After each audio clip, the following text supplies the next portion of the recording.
Understanding the phrase, spider's shadow. Hello everyone, welcome to our English language learning channel. Today, we're going to explore an interesting phrase, spider's shadow. This phrase isn't just about spiders or shadows, but carries a deeper meaning in English. Let's dive in and unravel its significance.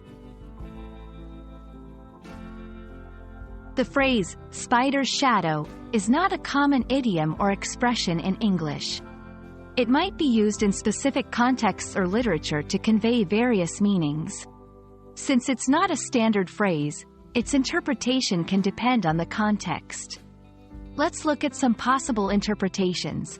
1. Literal meaning. This would simply refer to the shadow cast by a spider. It could be used in descriptive writing or poetry.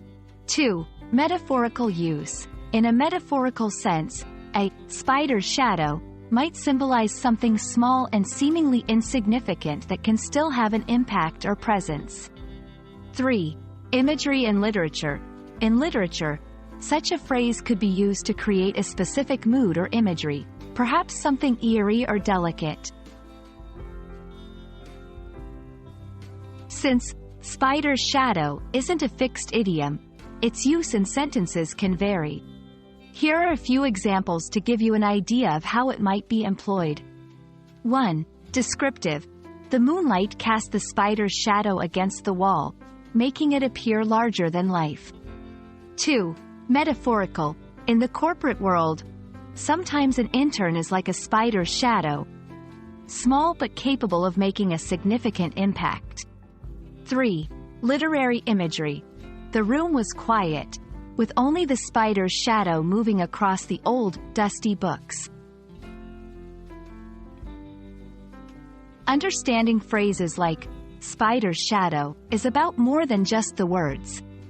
It involves 1. Context. Always look at the sentence or paragraph where the phrase is used. 2. Connotation. What feelings or ideas does the phrase convey? Is it positive, negative, eerie, or something else? 3. Cultural references. Sometimes phrases are references to literature, folklore, or specific cultural contexts. We hope this video has helped you understand the nuances of interpreting phrases like spider's shadow in English. Remember, language is not just about words but also about context, culture, and creativity. Keep exploring and enjoying the journey of learning English. See you in our next video.